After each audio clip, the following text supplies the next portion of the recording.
Mateo 5. Vamos a leer los versículos 10 al 12.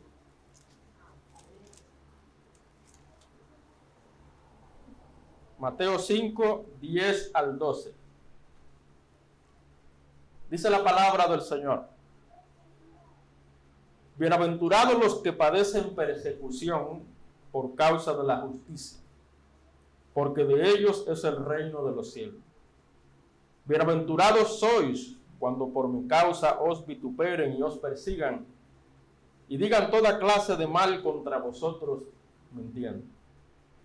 Gozaos y alegraos, porque vuestro galardón es grande en los cielos, porque así persiguieron a los profetas que fueron antes de vosotros.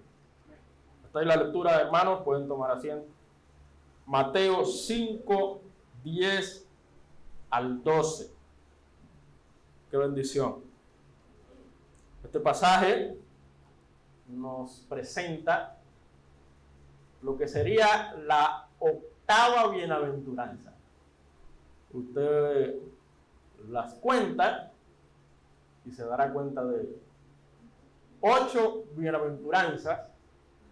Pudiéramos decir 9 veces se menciona el término, pero cuando llega a la octava, la novena está entrelazada con la anterior. Eso significa que son prácticamente 8 bienaventuranzas que aparecen en el pasaje.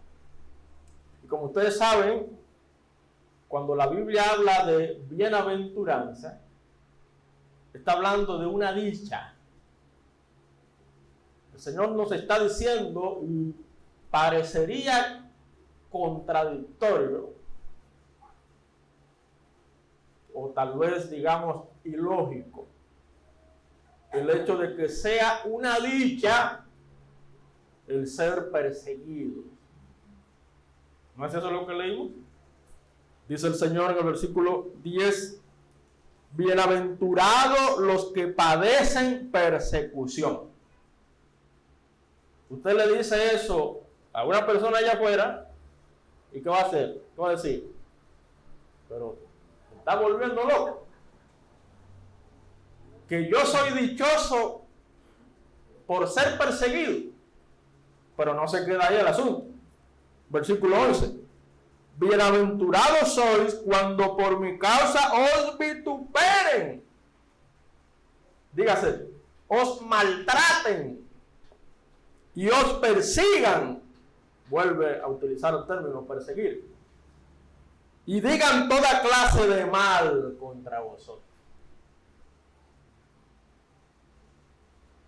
Y usted va revisando cada una de esas bienaventuranzas y se dará cuenta que son todo lo contrario a lo que el mundo considera como felicidad, dicha, bendición.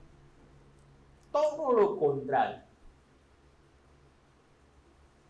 Hace poco, bueno, durante toda esta semana, si usted ha estado al tanto de las noticias, las redes sociales y todo eso, hace poco hubo un debate. Le llamaron el debate del siglo, entre un comunicador, José La Luz, y un politólogo, Agustín Lara. Y era un debate esperado porque iban a tratar el tema que está en la palestra, el tema del momento, el aborto, o las 3 causales, que es sinónimo, ¿eh? Usted escucha 3 causales y es lo mismo decir aborto. Es lo mismo. Aprobar el aborto. Ahora bien, se hizo el debate, todo bien. Más luego, el comunicador José La Luz, que está a favor del aborto,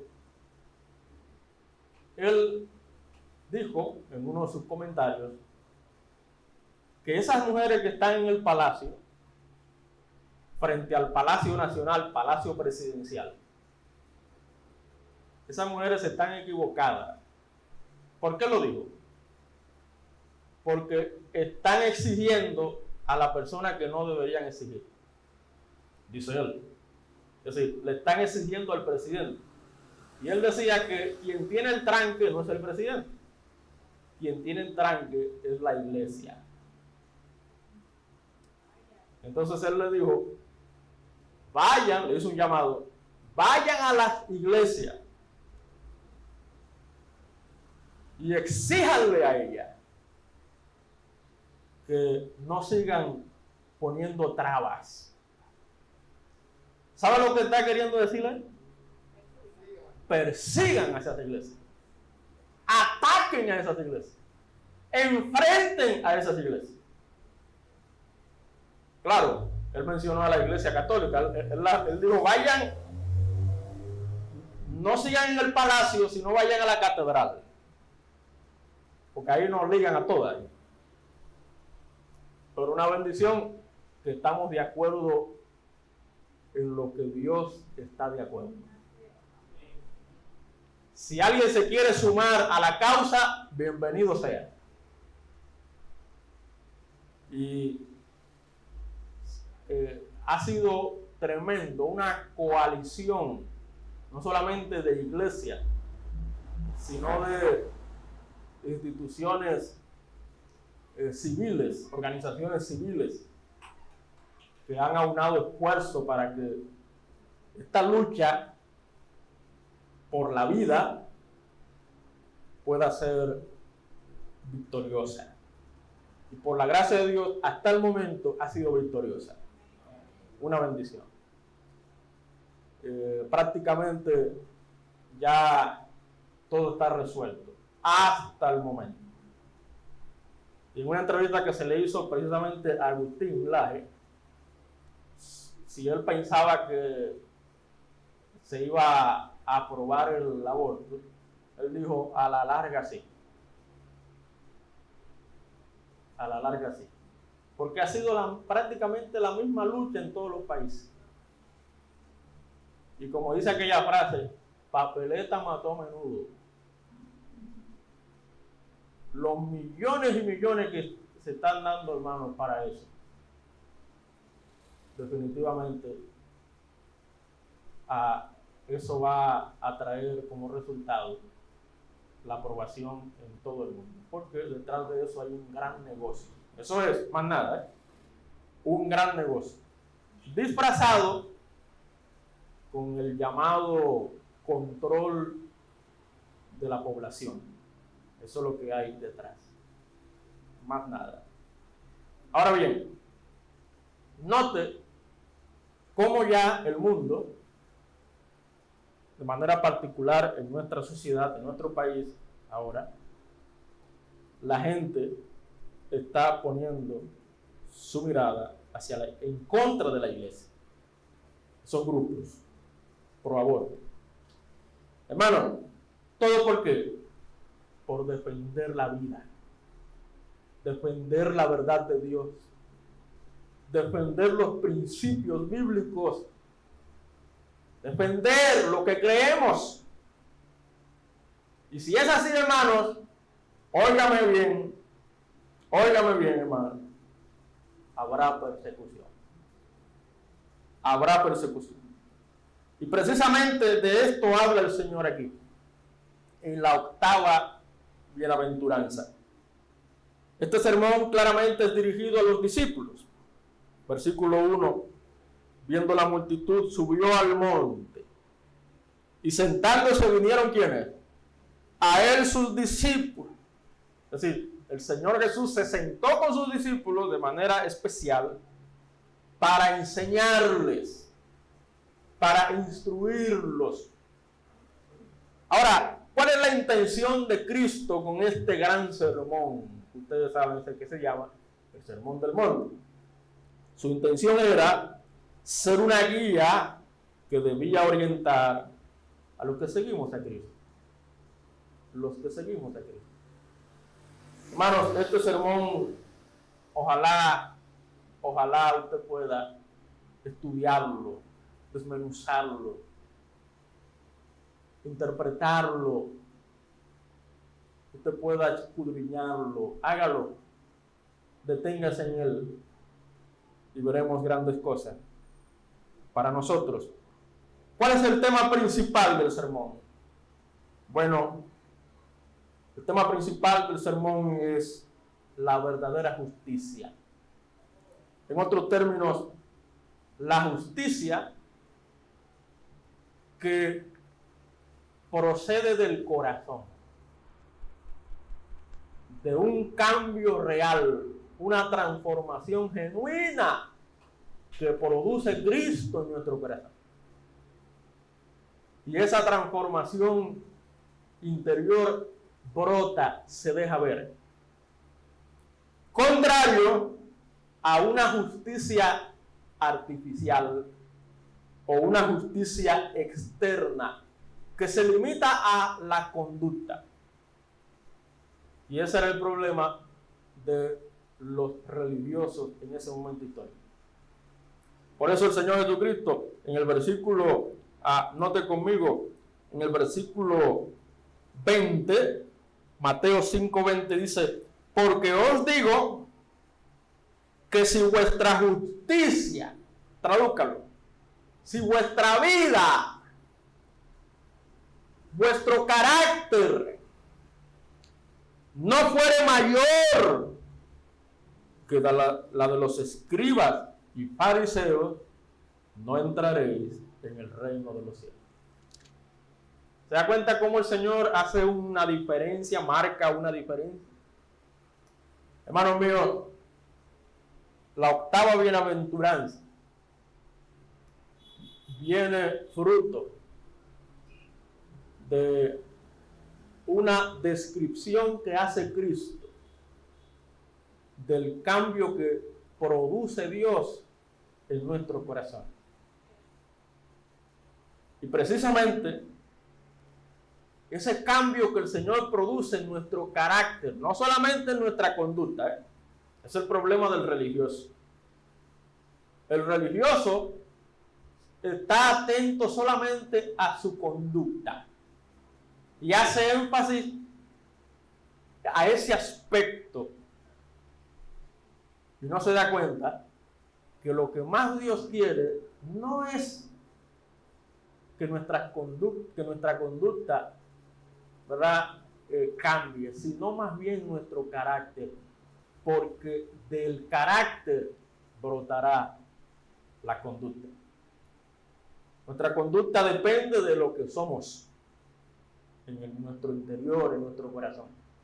Eso es lo que le importa a Dios.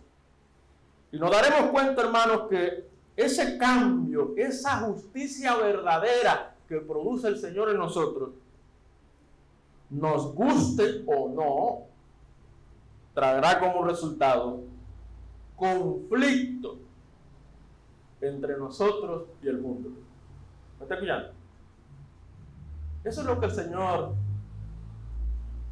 nos deja dicho en esta octava bienaventuranza. Hermanos, como cristianos tenemos que estar claros de que es una dicha ser perseguidos por lo que el Señor ha hecho en nosotros, lo que el Señor ha producido en nosotros, el cambio de vida que el Señor ha provocado en nosotros.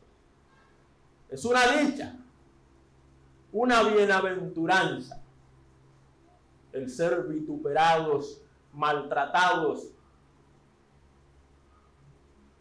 por el cambio producido en nuestro ser. Hermanos, vamos a mirar con la ayuda del Señor.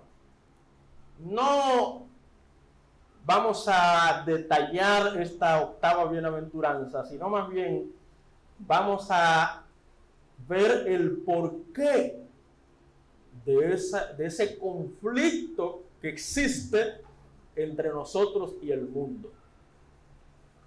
El porqué de la persecución, el porqué de los vituperios. Vamos a mirar con la ayuda del Señor esas respuestas. Amén. Vamos a orar al Señor. Padre, una vez más venimos ante tu presencia. Gracias, Padre, porque venimos con la intención principal de adorarte, rendir culto a tu nombre. Y de esa manera poner nuestros corazones a tus pies para que tú obres en nuestras vidas. Que tú realmente transformes nuestro carácter más que nuestra conducta. Que nuestro cambio sea no artificial, sino real, del corazón. Moldea, Señor, nuestro ser. Obra en nosotros.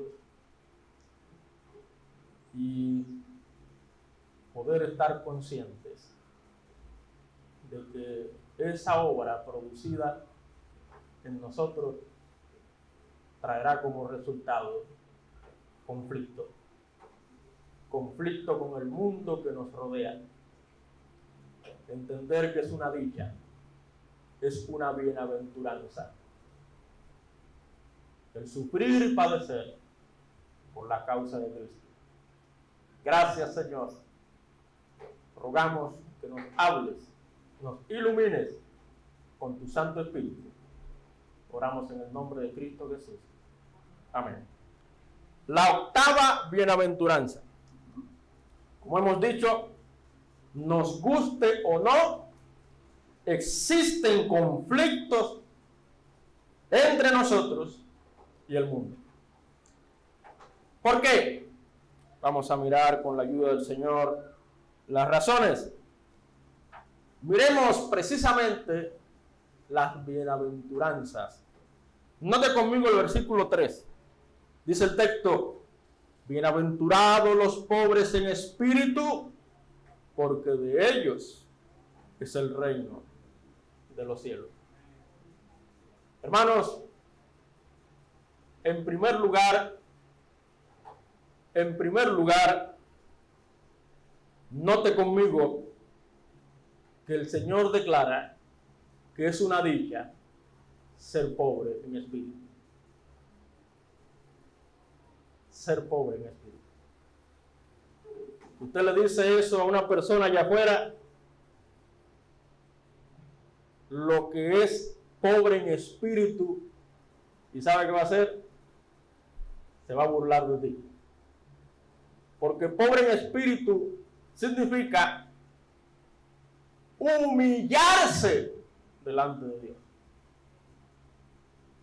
Humillarse delante de Dios. ¿Usted sabe lo que es decirle a un impío? Decirle a una persona que vive en su autosuficiencia, en su soberbia, en su yoísmo, en su orgullo, que tiene que humillarse. El mundo elogia el orgullo. El mundo no elogia la humildad. Precisamente eso es lo que declara Cristo aquí. Dios, hermanos, valora la humillación. Bienaventurados, dichosos los pobres en espíritu.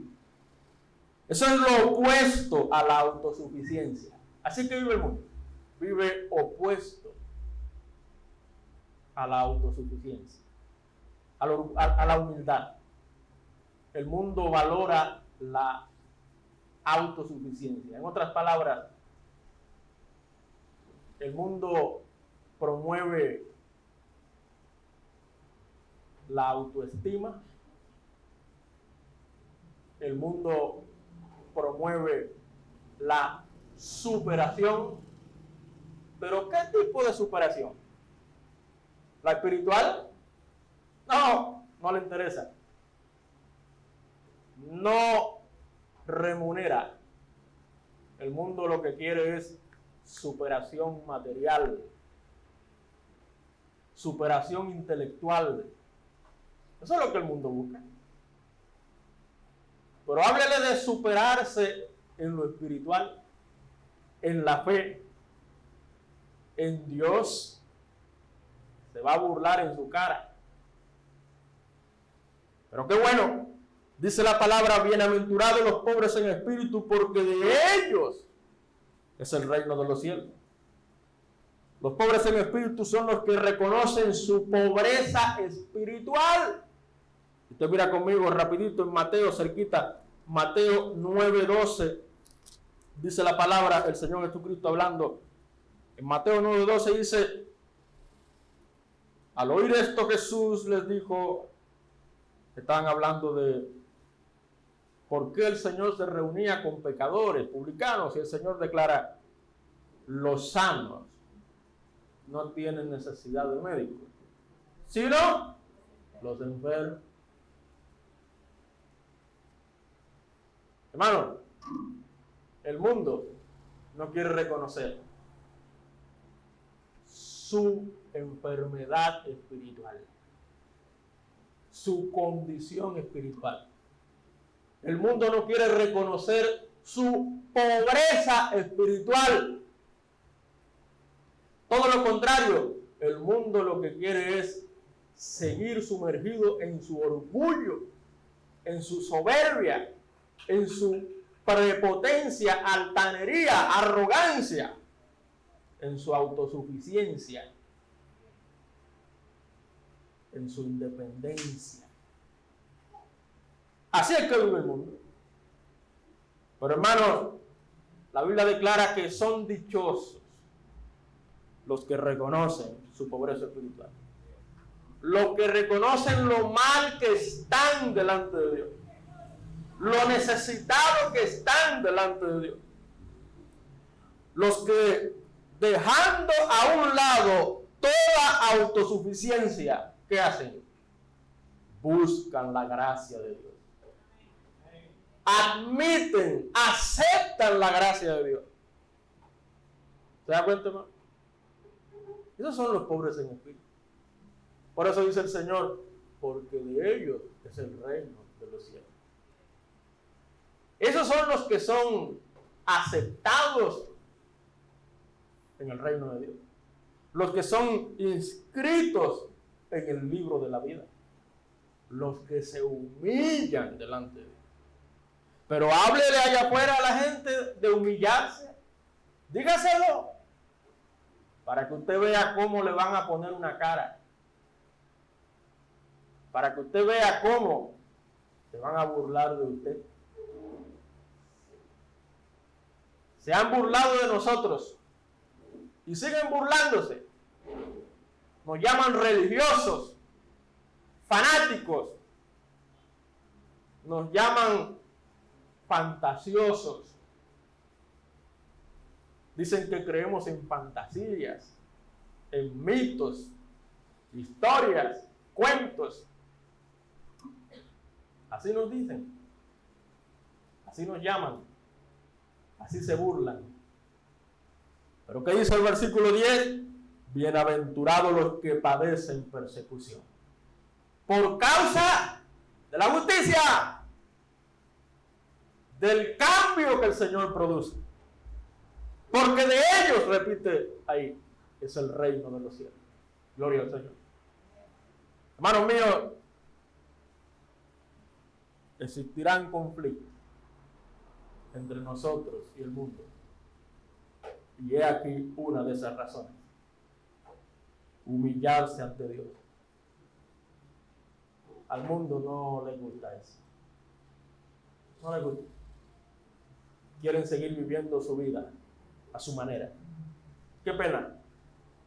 Qué pena, porque no se dan cuenta que si siguen así, su destino será la perdición, el castigo eterno, separado de Dios para siempre. Eso fue lo que pasó con el rico, la historia del rico y Lázaro.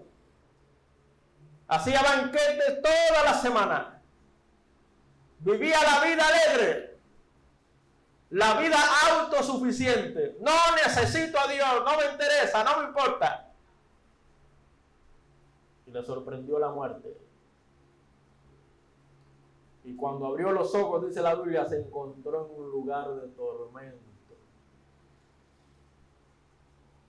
Y ahí quiso gritar, ahí quiso clamar, ahí sí, ¿verdad? Así es que está el mundo, hermano. Cuando el mundo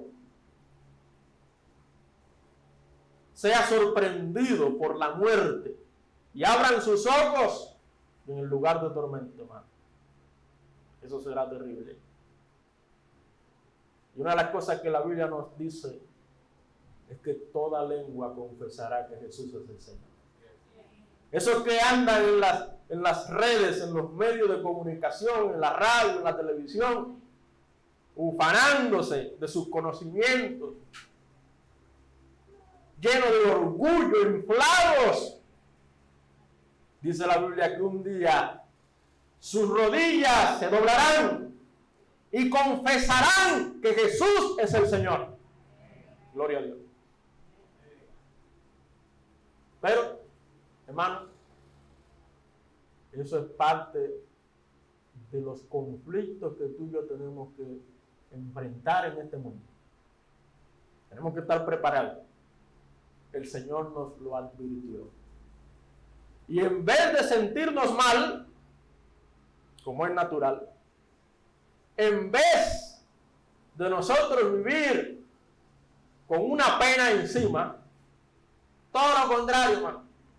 Siéntase dichoso, feliz, bienaventurado, dice el 11.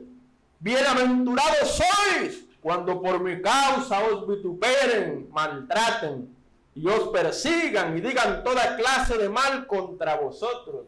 Entiendo. Que sea mintiendo, ¿eh? Que sea mintiendo, porque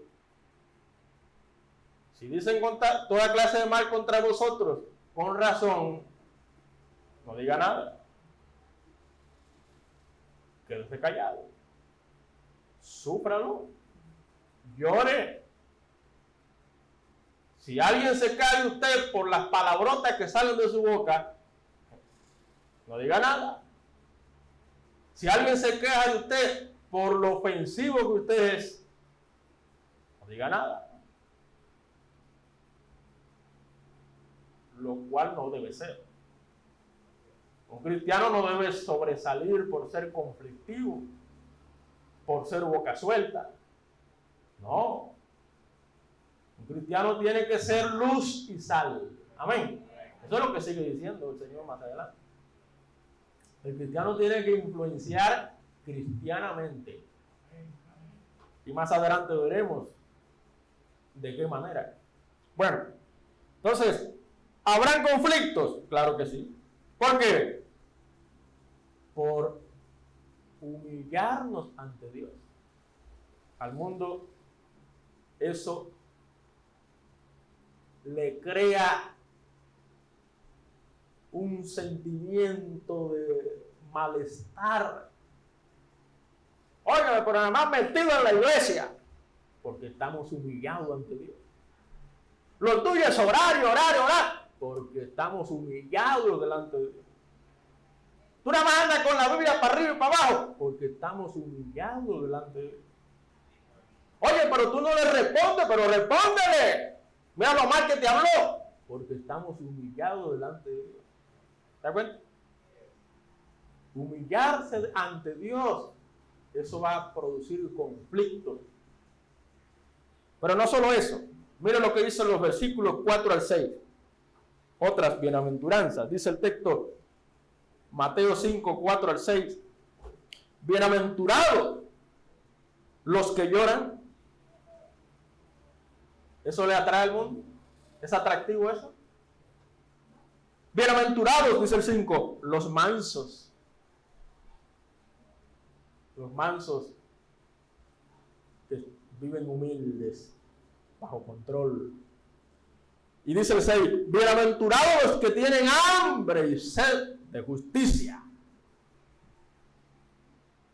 Pero no la justicia de Dios, el mundo busca su propia justicia, no la de Dios. Pero dice la Biblia que son bienaventurados los que tienen hambre y sed de justicia de Dios, la de Dios, no la propia. Entonces, en segundo lugar, hermanos, vimos primero que una de las cosas que va a producir conflicto es la humillación ante Dios. En segundo lugar, lamentar el pecado y detestarlo. Lamentar el pecado y detestarlo. Hable de eso a la gente allá afuera. Háblele de abandonar su pecado, de rechazar su pecado. Dígaselo. ¿Sabe qué le van a decir? No. Yo estoy bien así. Déjame así. Eso es lo que el mundo quiere. Quiere seguir viviendo en sus pecados, en sus delitos y pecados. Quiere seguir viviendo en tinieblas. Quiere seguir en el lodo cenagoso. Como el cerdo, ¿verdad? Usted le echa una perla. ¿Y qué va a hacer el cerdo? La va a tirar para allá. Quiere seguir en su lodo. Así que vive el mundo. Como dice el pasaje, hermano, para Dios es una dicha llorar por el pecado. Aquí no está hablando de llorar por un dolor de cabeza, o por un dolor de barriga, o por un hijo necio. No está hablando de eso. Está hablando de llorar por el pecado. Lo que venía diciendo el Señor en la bienaventuranza anterior. Su necesidad del perdón de Dios. Para Dios es bienaventurado el que se lamenta por su pecado.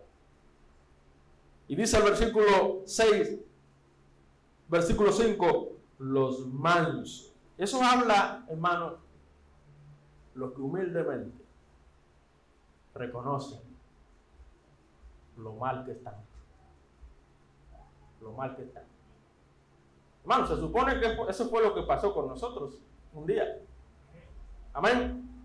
Un día nosotros reconocimos lo pobre que estábamos espiritualmente, los pecadores que éramos, y nos lamentamos por eso. Tal vez no salieron lágrimas. No necesariamente tienen que salir lágrimas, pero sí lágrimas en el corazón. Un dolor por nuestro pecado. Y humildemente reconocer nuestra necesidad. Y por eso dice el versículo 6, bienaventurados los que tienen hambre y sed de justicia. La justicia de Dios. Hermanos míos, el mundo, ¿qué hace? El mundo respalda el pecado. El mundo acepta el pecado. Especialmente si logras salirte con la tuya. Así que vive el mundo. El mundo cree que se la está comiendo. Usted ve a la gente en las esquinas haciendo y deshaciendo. Usted ve a la gente cómo vive practicando el pecado sin darse cuenta que un día tendrá que presentarse delante de aquel que lo ve todo.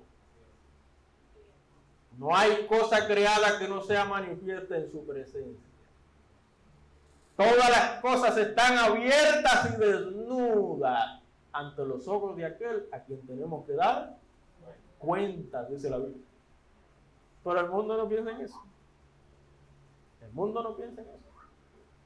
Y por eso, en vez de buscar la justicia de Dios, ellos siguen buscando su propia justicia. Yo estoy bien. Yo cumplo los mandamientos de Dios. Yo voy para el cielo. Yo soy bueno. Yo no soy pecador. ¿No es eso que dice el mundo? ¿No es así que piensa el mundo? Y en el peor de los casos, Dios ¿Cómo que Dios? Yo no necesito a Dios. Hace poquito salió un video de esas mujeres que están frente al palacio leyendo como un poema, qué sé yo.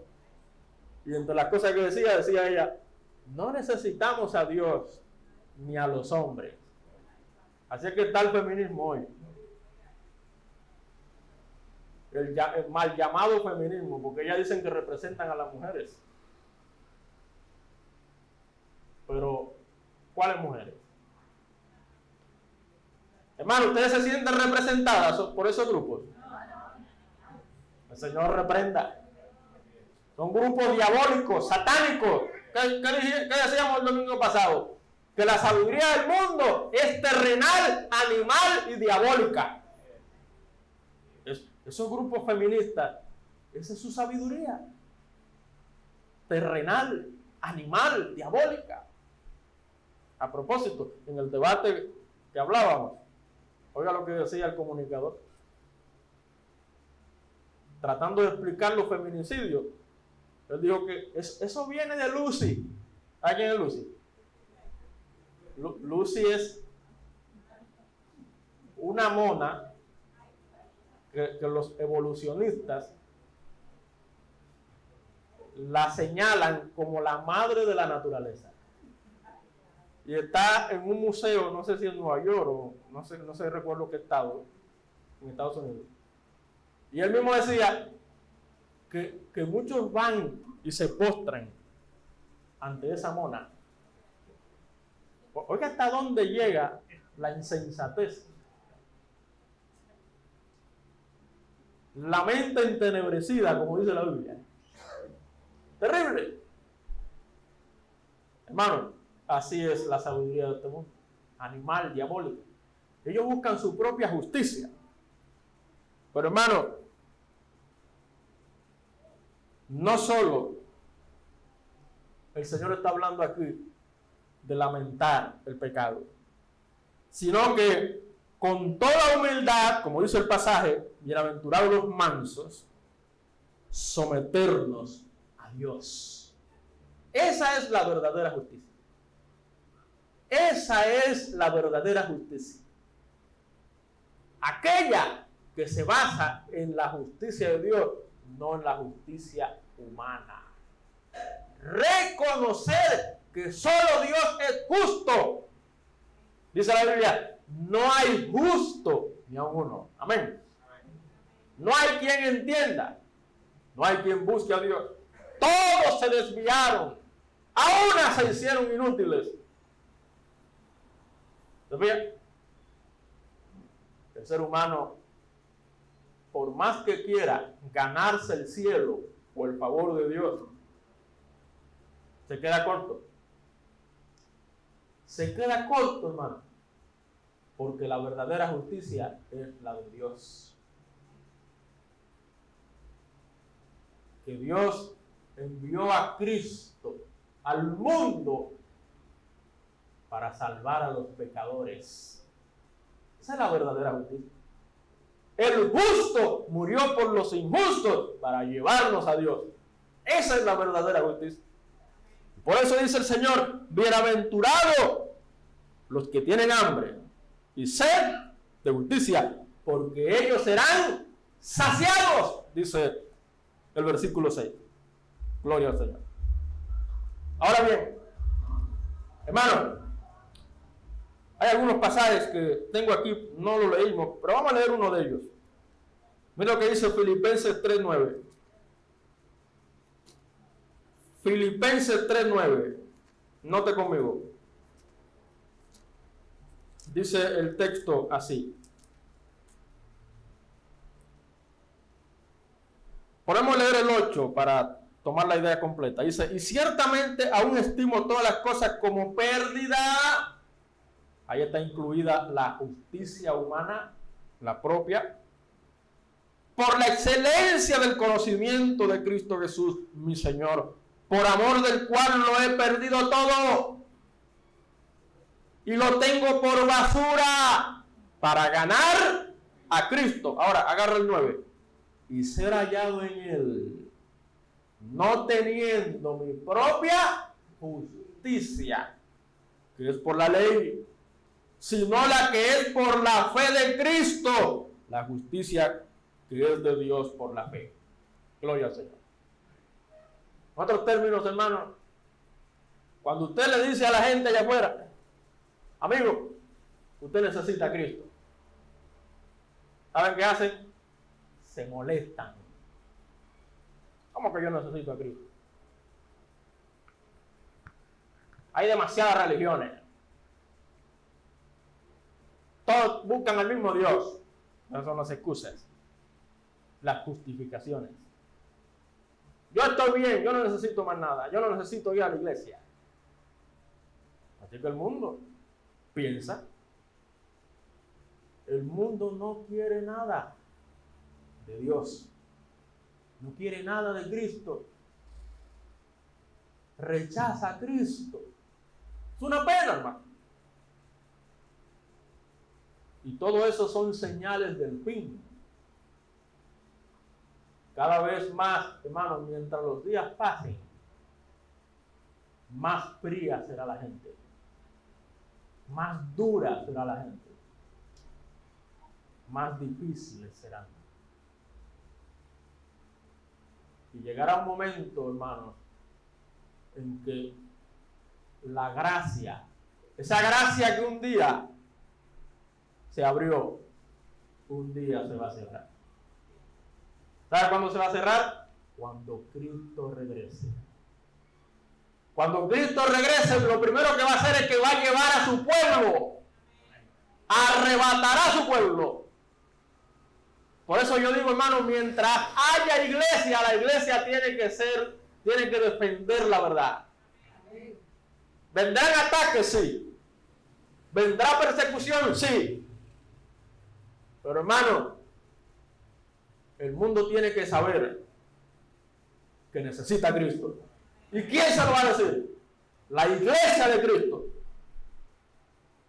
Pero algo interesante que aparece en el libro de Apocalipsis, interesantísimo, es que cuando comience la tribulación, la gran tribulación, ese será el periodo de mayor conversión en la historia de la humanidad. Será el momento cuando más personas se convertirán a Cristo. Algo paradójico, pero eso es lo que enseña el Apocalipsis.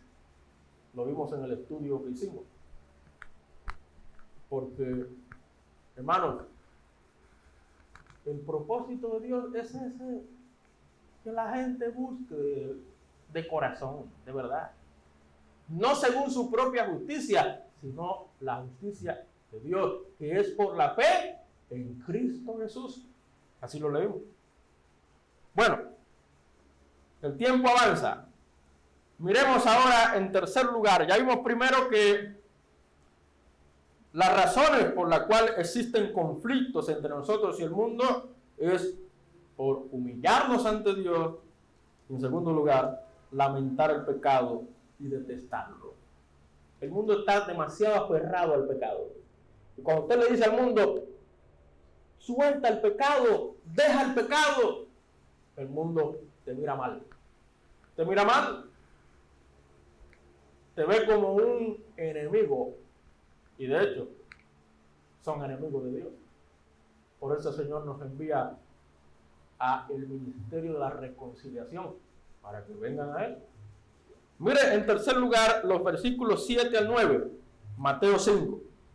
Dice el texto, bienaventurados los misericordiosos, porque ellos alcanzarán misericordia. Bienaventurados los de limpio corazón, porque ellos verán a Dios. Bienaventurados los pacificadores, porque ellos serán llamados hijos de Dios. En tercer lugar, hermanos, ¿sabe por qué existirá conflicto entre nosotros y el mundo? Por el cambio que produce Cristo. ¿Me está escuchando? El cambio que produce Cristo. La gente nos ve raro, nos ve con extrañeza. La gente nos ve como personas fuera de moda. La gente nos ve como personas fuera de tiempo. nos ve como personas quedadas en el pasado. Y ya lo dijimos ahorita, personas religiosas. Así nos ven, así nos acusan, así se burlan. Pero hermano, ellos no entienden que el Señor produce un cambio de carácter. Por eso dice el versículo 7, bienaventurados los misericordiosos. ¿Por qué misericordiosos? Porque hemos conocido la misericordia de Dios. Y dice el 8, bienaventurados los de limpio corazón. Al mundo no le interesa eso. Al mundo lo que le interesa es limpieza externa, artificial. Verse bien por fuera, cabello bonito, la piel arregladita. Eso es lo que al mundo le interesa.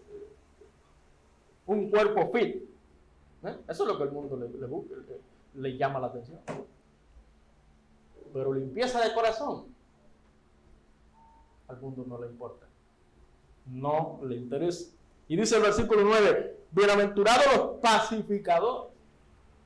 Háblenle de paz.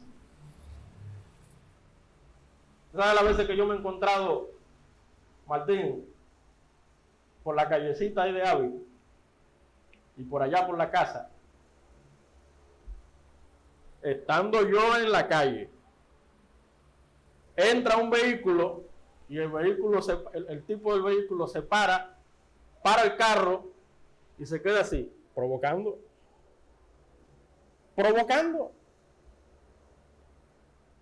Claro, a uno le da ganas de todo.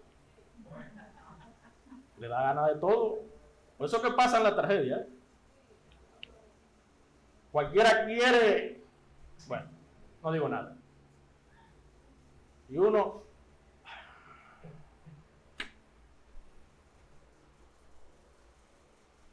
bienaventurados los pacificadores. Porque de lo contrario, ¿sabes qué? Voy a perder el testimonio. El pastor fulano de tal se embrujó. Pero eso es lo que le gusta al mundo. Embrujarse uno con otro. Los pleitos, conflictos, enfrentamientos. Así es que vive el mundo, hermano. Todo por el orgullo, la arrogancia, la autosuficiencia.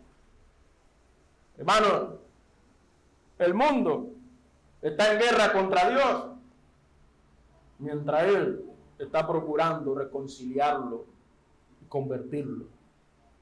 Reconciliarlo para que ya no sigan siendo enemigos. Y convertirlo para que sean sus hijos. ¿Y cómo lo hace Dios? A través de nosotros. Somos nosotros, hermanos, que estamos llamados a alcanzar al mundo perdido. Para que se reconcilie con Dios, se convierta al Señor. ¿Y cómo lo vamos a ganar? De dos maneras. Nuestro testimonio y nuestra predicación. Nuestro testimonio y nuestra predicación tienen que estar cargados de misericordia.